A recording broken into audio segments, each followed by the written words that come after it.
Oh, look at that pulsing expert icon, so you know our promotion's imminent. You know, I'm always happy to see another Paul, and as a matter of fact, mirror matches might be boring to watch, but for me, they're always fun to play. It's because of the different playstyles, and you can learn something new from the other person. In a previous Paul vs Paul match, when I did his crouching down forward 2-2, the one that hits mid and then low, the pushback makes it kinda hard to punish, but the opponent countered it with a crouching down forward 2-1. My Paul is a myriad of many other Pauls. It's kinda like a all-for-one Paul. You know, I might as well say that since I was going for Kenshiro from 5th to the North Star with his items, but it's starting to look like a Boku no Hero suit for All Might. Oh, by the way, this session is all against the same guy. Every time I clicked the revenge match because I wanted more. So I can tell that I'm messing up the controls a lot because I just saw myself jump straight up. If you see me jump straight up, it's because I meant to sidestep. And everyone could understand an accidental jump on a joystick, but this is on a pad, so that's how bad it was. Also, a few times you'll see me do a throw attempt out of nowhere. That is a Hammer of the Gods with one extra forward added in. I also fixed the little heads that pop up whenever a sound plays, because initially I only had it cover the character icon in the upper left or upper right. It was kind of small and I don't think anybody really noticed it, so I made it a bit bigger. It temporarily blocks the timer, but you know, who cares, it's just a timer. Doesn't matter until the last 5 seconds anyways. But that's not what I want to talk about. What I want to talk to you about is the anime Juuni Taisen, which maybe I mispronounced incorrectly, but who cares, aka the Zodiac War. Normally I want to keep it spoiler free, but after watching the whole thing and buying into the hype, I want to talk about it in full. So if you plan on watching it and don't want to be spoiled, then you can hit the link in the description and it will put you to a unlisted video that has these matches without commentary. So, Juuni Taisen started off really strong. Episode 1 had the boar as the main character, and she gave us her backstory and an introduction to what the anime will be like. It got me really excited. It's a battle royale, and it leaves you wonder who the winner will be.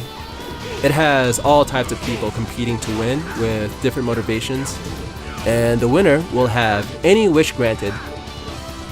So there's a few things that never will be explained, like the poison they took. You know, it's kind of weird that a poison will dissolve and not affect you until it actually dissolves completely, and the fact that nobody regurgitated it. But that's not important. It's needed for the plot, so we don't have to describe the poison, or even the organization that's doing this. We did see the money being wagered between different countries, but you know, who needs to earn money when you have the power to grant wishes? How do they grant wishes? Not important. Don't worry about it. Just turn your brain off on exactly how things work and just know that they work. It's important for the plot. At the end of the first episode, you see the boar gets into a battle against the rabbit, and she just loses really fast. You barely see her power work, and the anime teaches you that anyone could die at any time. And then in the second episode, it's from the dog's point of view, and it's a short history on his backstory and also like what attacks he could do. And eventually this episode ends with the dog being killed really fast. Then in the third episode, it's from the chicken's point of view, with a short history on what she can do and her backstory, and eventually the episode ends with her getting killed really fast. So you can see where I'm going with this, right? Juuni Taisen is just filled with backstory and barely any fights. I was very excited to see everyone's individual abilities as they clash against each other, but instead we get an episode from the person's point of view, and at the end they die. And they usually die really fast. The episode going over Snake and Dragon, that took forever. There was no need for the amount of time that was spent on it. Email him!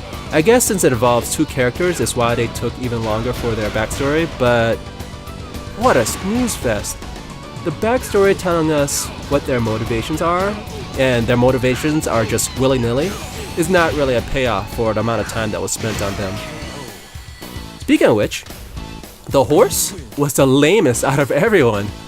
You know, I could barely remember his backstory at all, or his power. We did at least get to see him get into a fight for a bit, but in the end, he was just a really forgettable character. Although I think he might have done better in a JoJo Bizarre Adventure universe. The sheep, the old man's backstory, was kind of interesting. The fact that he's an expert on explosives, I wanted to see exactly how he fought.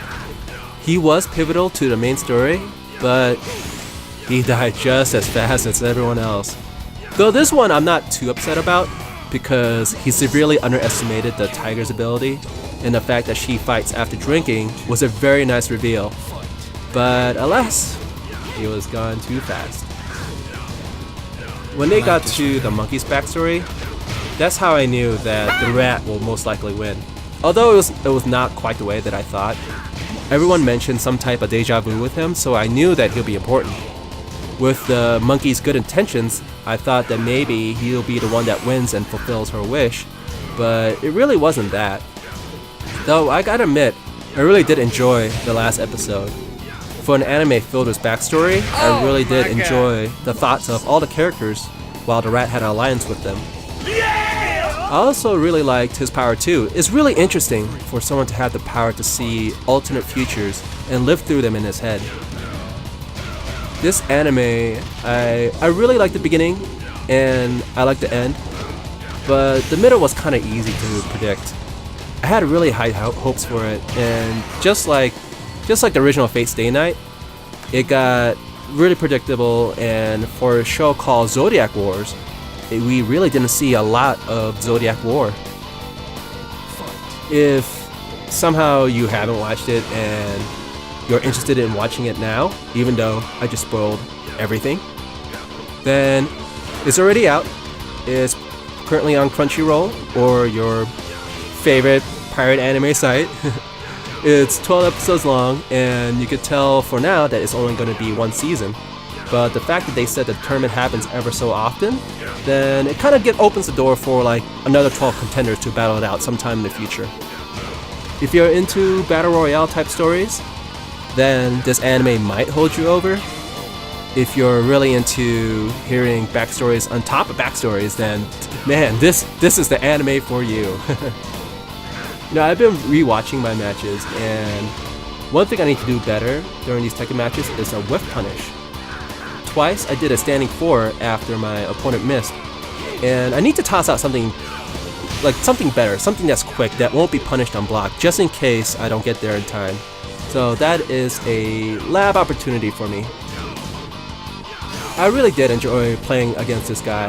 My wrists did eventually get a little tired. Like it was hurting for a little bit. Man, that was a minimum damage jab I did right there. See, standing 4, and then he misses, and yeah, I need better with punishes, that's for sure. I really like the fact that we both have aim for the universe, both on our name tag things. Oh, by the way, this is also another promotion chance, so I get promoted twice. Yeah, I spoiled it for you. I win this match. And luckily so, because he actually was starting to get a little better. I started losing more rounds as time went on, which is good. I really like it when other people get better at Tekken. It is a tough game to learn. Oh my gosh, that hurt. I really got lucky from this match. I got super lucky. A little bit more, or any type of interrupt, I would have been gone.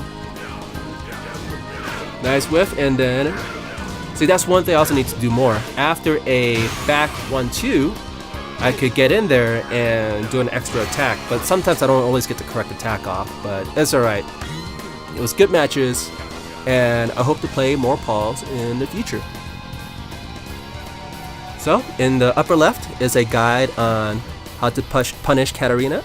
On the bottom left is my previous awful matches as Gigas, then immediately switched to Paul because it was so awful.